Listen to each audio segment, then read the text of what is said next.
Good morning friends, एक बार फिर से स्वागत है आपका आपके अपने YouTube channel study with Ravi Thakur पर। तो चलिए शुरुआत करते हैं 1 दिसंबर की द हिंदू एडिटोरियल वोकैबुलरी की। पहला वर्ड था पेंडर। पेंडर यहाँ पे नाउन की तरह यूज हुआ था। पेंडर का मतलब होता है किसी भी काम में करने के लिए किसी की सहायता करना। कोई काम कर रहा है तो उसमें सह अपराधी होना, किसी तरह कोई गलत काम है या किसी भी तरह की एक्टिविटी है तो उसमें उसका सहयोग करना, उसे बोला जाता है पेंडर, या किसी काम को बढ़ावा देना। If you pander to someone or to their wishes, you do everything that they want, often to get some advantage for yourself। कि हम किसी व्यक्ति की सहायता तब कर रहे हैं जब हमें हमें भी कुछ उससे लाभ मिले, फायदा मिले। सिनोनिम्स आप देख सकते हैं ग्रेटिफाई, पिम्प, कजोल और इंडल्जिंग। एंटोनिम्स से रिफ्यूज, डिनाई, अब्यूज और बैनिश। एग्जाम्पल देख लीजिए, he has offended the parties at traditional base by pandering to rich and the middle class. Middle classes, तो किसी व्यक्ति की बात कर रहे हैं कि उसने किसी राजनीतिक पार्टी की बात हो रही कि किसी व्यक्ति ने उसके ट्रेडिशनल बेस को नुकसान पहुंचाया है। अमीर और जो मिडिल क्लास के लोग थे उनको नुकसान पहुंचाकर उसने जो पॉलिटिकल पार्टी था उसके ट्रेडिशनल बेस को जो है वो ऑफेंडेड किया है, नुकसान पहुंचाया, क्षति पहुंचाई है। अगला हमारा शब्द है डिस्टर्ब। यहाँ पे वर्ब की तरह यूज हुआ है। डिस्टर्ब का मतलब होता है किसी भी काम में किसी तरह की कोई बाधा डालना, रुकावट पैदा करना, व्यवधान उत्पन्न करना, उसे बोला जाता है डिस्टर्ब। इफ समवन और something disturbs an event, system और process, they cause difficulties that prevent it from continuing और operating in a normal way. Synonyms देख लीजिए, डिस्टर्ब, इंटरप्ट, डिसऑर्गेनाइज और डिसऑर्डर। एंटोनिम से ऑर्गेनाइज, ऑर्डर, रेडी और harmonise. Example देख लीजिए, the strike severely disrupted flights to New Delhi. तो हड़ताल की बात हो रही है, किसी तरह की हड़ताल ने जो है वो न्यू दिल्ली के लिए जितनी भी फ्लाइट्स थी उनको डिसरप्ट कर दिया, बाधा पहुंचाई, रुकावट पैदा की फ्लाइट्स में। अगला हमारा शब्द है डेनिग्रेट। यहाँ पे वर्ब की तरह यूज हुआ है। डेनिग्रेट का मतलब होता है किसी को बदनाम करना, कलंकित करना, उसे बोला जाता है denigrate. If you denigrate someone or something, you criticize them unfairly or insult them। Synonyms देख लीजिए, praise, comment, compliment और approve। Antonyms से abased, accusing, aspiration और bottled। Example देख लीजिए, we were surprised at the way he denigrated his colleague at the meeting.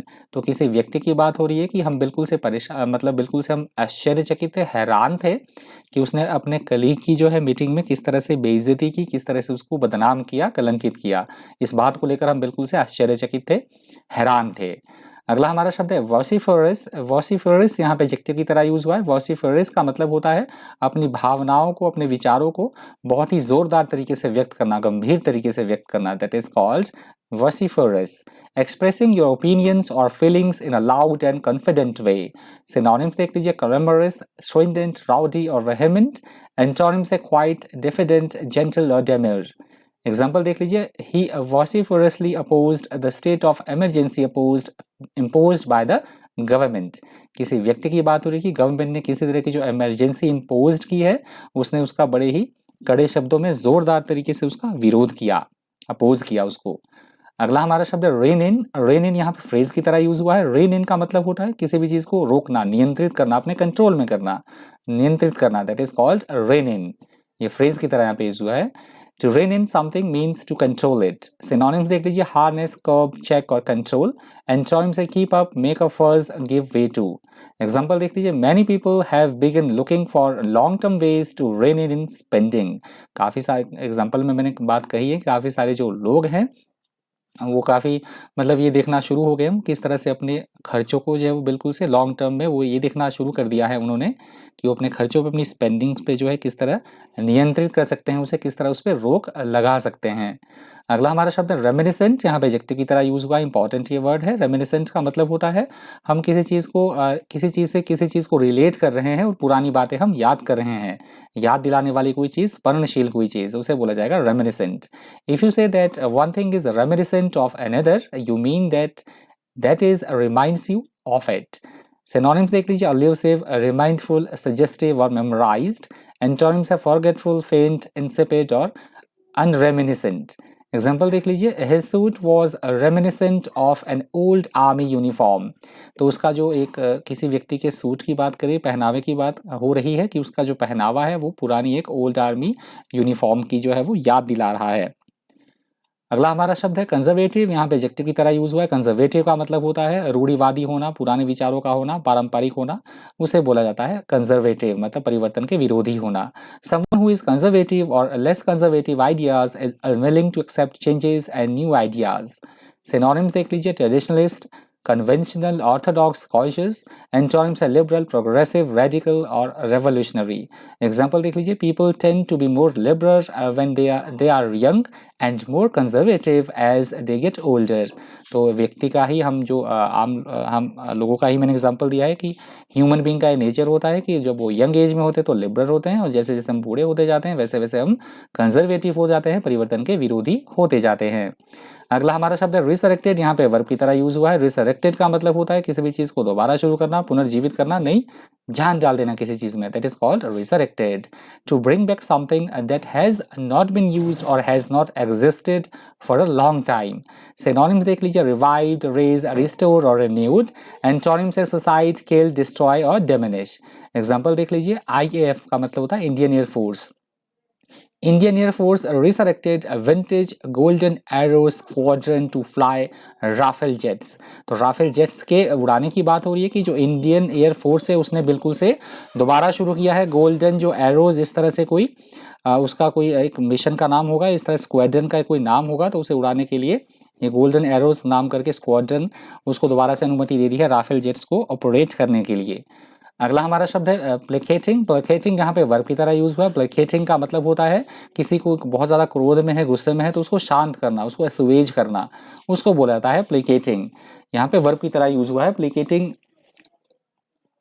आप देख सकते हैं, if you placate someone you do और say something to make them stop feeling angry. मैंने image भी देखिए लगाई है, आपको याद रहेगा इस इमेज के through.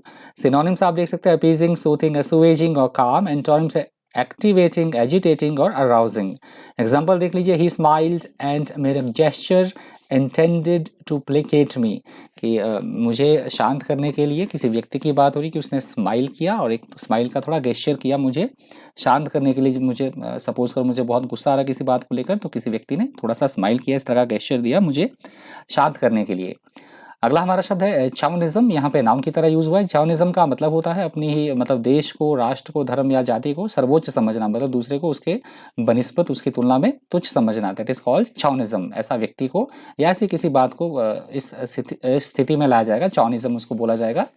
Chauvinism is a strong, unreasonable belief that your own country, sex, race, or religion is better and more important than any other. Synonyms आप देख सकते हैं, nationalism, discrimination, racism और jingoism. Antonyms are equal rights, same rights, social equality. Example देख लीजिए, the male chauvinist attitude of some people in the company could get you down। तो कोई statement की बात हो रही है कि इस कंपनी में जो है मेल का बहुत ज़्यादा आधिपत्य है, मतलब मेल डोमिनेटिंग ये कंपनी है, तो वो तुम्हारा मोराल जो है वो लेट यू डाउन, तुम्हारा मोराल जो है उससे डाउन हो सकता है। अगला हमारा शब्द है टेंटामाउंट। यहाँ पे एडजेक्टिव की तरह यूज हुआ है। टेंटामाउंट का मतलब होता है हम किसी चीज़ की बराबरी कर रहे हैं, कोई चीज़ किसी के बराबर हो, समतुल्य हो, समान हो, तो उसे दिखाने के लिए हम ये वर्ड यूज करेंगे tantamount. Having the same effect और value as something, specially something bad. Synonyms देख लीजिए, इक्विवेलेंट, इक्वल, आइडेंटिकल और अलाइक। एंटोनिम्स है डाइवर्स, डिफरेंट, अपोजिट और कॉन्ट्राडिक्टरी। एग्जाम्पल देख लीजिए, protecting the criminal is tantamount to committing the crime yourself. कि किसी अपराधी की बात हो रही है कि हम किसी अपराधी को यदि बचाते हैं जिसने किसी तरह का कोई क्रिमिनल ऑफेंस किया है, तो उसे हम बचाते हैं तो हम भी पाप के उतने ही भागीदार बन जाते हैं जितना वो अपराधी है। अगला हमारा शब्द है इंटिमिडेशन। यहाँ पे नाउन की तरह यूज हुआ है। हेडिंग आप देखते रहिएगा, आपने पढ़ भी लिए होंगे एडिटोरियल अब तक तो सारे, तो देख भी लिए होंगे, इवन आपने वोकैबुलरी कहीं से कर भी ली होगी, फिर भी देख लीजिए हेडिंग आप एडिटोरियल का सेकंड का। इंटिमिडेशन यहाँ पे नाउन की तरह यूज हुआ है। इंटिमिडेशन का मतलब होता है किसी को किसी तरह की कोई धमकी देना, डराना धमकाना किसी को, that is called intimidation. The act of intimidating a weaker person to make them to do something, that is called intimidation. Synonyms है बुलिंग, डिस्ट्रेस, मीनेंस और थ्रेट। एंटोनिम्स है केयर, चार्ज, इंटिमिडिटी और इंडिपेंडेंस। एग्जाम्पल देख लीजिए, criminal intimidation is an offence, किसी को डराना धमकाना जो है पूरी तरह से क्या है, वो क्रिमिनल ऑफेंस है। अगला हमारा शब्द है लॉरल्स। यहाँ पे नाउन की तरह यूज हुआ है। लॉरल्स का मतलब होता है किसी ने कोई सर्वश्रेष्ठ कार्य किया है, उपलब्धि किसी तरह की कोई प्राप्त की है तो उसकी प्रशंसा करना, उसे सम्मान मिलना, किसी तरह का एक्लेड मिलना, मेडल मिलना, कीर्ति उसकी, उसे ऑनर करना, that is called laurels. Honour और praise earn by somebody for their achievement. Synonyms देख लीजिए, accolade, award, honor और crown। एंटोनिम्स है shame, affront, contempt और criticism। एग्जाम्पल देख लीजिए, they enjoyed the laurels of their military victory। तो army की बात हो रही है कि किसी तरह की कोई उन्हें विक्ट्री मिली है तो उसका वो क्या कर रहे हैं, उनको उस उपलब्धि की क्या है, वो जो है उसको एंजॉय कर रहे हैं, और अपना मतलब उन्हें बहुत ज़्यादा सम्मान मिला है किसी विक्ट्री पर, तो उसका वो एंजॉय कर रहे हैं उपलब्धि की अपनी, उनकी बहुत ज़्यादा प्रशंसा हो रही है तो उन्हें ऑनर किया गया, उसकी वजह से वो उसकी मतलब उसके आनंद ले रहे हैं, उसका एंजॉय कर रहे हैं उस चीज़ को। अगला हमारा शब्द है कम्बैट, यहाँ पे नाउन की तरह यूज़ हुआ है और ये 1 दिसंबर की द हिंदू एडिटोरियल वोकैबुलरी का अंतिम शब्द था। कम्बैट का मतलब होता है किसी बात को लेकर किसी से उलझना, लड़ना, झगड़ना, उसे बोला जाता है कम्बैट, या लड़ाई करना किसी से। Combat is fighting that takes place in a war. Synonyms है फाइट, काउंटर, बैटल और टैकल। एंटोनिम्स है पीस, सरेंडर, एग्री और कंप्रोमाइज। एग्जाम्पल देख लीजिए, over 16 million man had died in combat. किसी तरह के उसी लड़ाई की बात हो रही है कि कम से कम 16 मिलियन जो लोग हैं उस युद्ध में मारे गए। तो ये वर्ड लास्ट था। प्लीज़ वीडियो को लाइक कर दीजिएगा अगर आपको इन्फॉर्मेटिव लगा हो सेशन। इस वीडियो में इतना ही। इसी तरह के इन्फॉर्मेटिव वीडियोस के लिए बन रही है चैनल पर, जल्दी ही मैं अपलोड करूँगा 1-2 वीडियोस और, जो मतलब आज की भी उसमें इंक्लूड होगी। तो बने रहिए चैनल पर। Thank you, thanks for watching.